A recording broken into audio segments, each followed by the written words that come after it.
Hello guys! Welcome back to my YouTube channel. This is Jenny Rose T once again.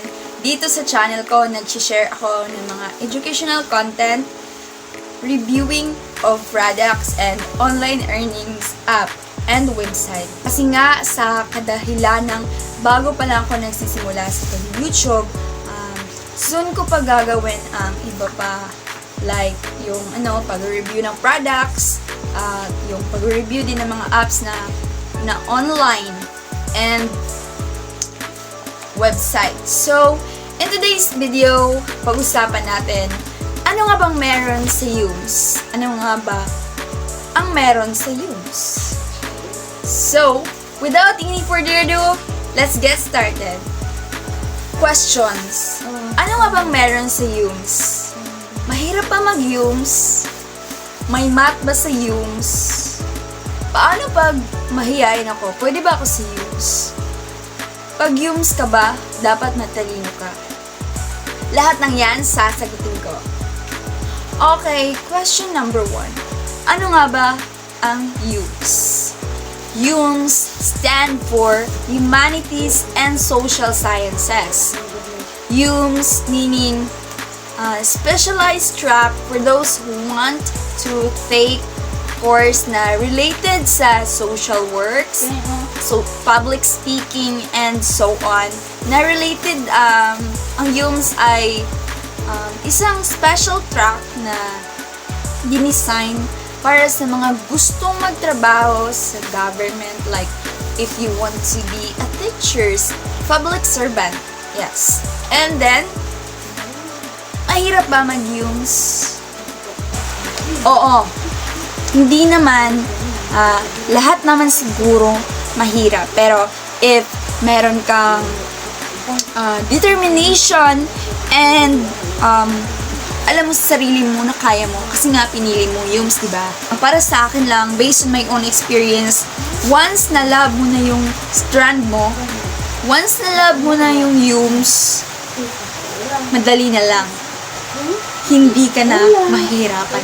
So, I suggest you love your strand. Whether Yumes, STEM, EVM, or kahit saan sa mga strand na napili mo. Question number 3. May math po ba sa Yumes? Actually, oo. Pag sa grade 11. Pero pagdating nyo sa grade 12, wala na. Kasi nga, sa grade 12, doon na kayo magpo-focus sa research paper nyo. So, gets nyo ba? Merong math sa grade 11, which is the general mathematics and the statistics and probability. So, pang-apat na tanong, paano pag mahiyain ako? Pwede ba ako sa Yumes? Pwede ba ako mag-Yumes? Yes! Introvert person ka, pwede ka mag-Yumes. Kasi sa Yumes, mawawala lahat ng hiya mo. Mawalang hiya ka na. Joke. So, share ko lang dati talaga, sobrang mahiyain ko.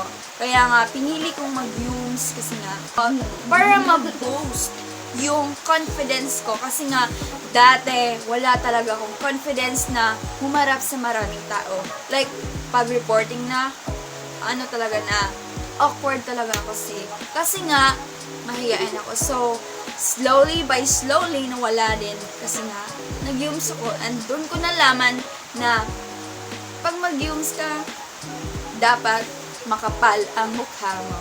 Yeah. Last question. Kailangan ba pa mag-Yumes ka, matalino ka? My answer is, it doesn't really matter if matalino ka man o hindi. Kasi nga, depende yan sa'yo. Depende sa sipag at syaga mo. Kailangan mo mag-study kasi nga para mayroon kang isasagot sa mga quizzes. And imagine, every day kayong magre-report. So, kailangan mo mag-study para meron pong may sagot. And then, sabi ko nga kanina na mabuboost yung confidence mo at mawawala yung hiya mo kasi nga, everyday ba naman mayroon kayong reporting.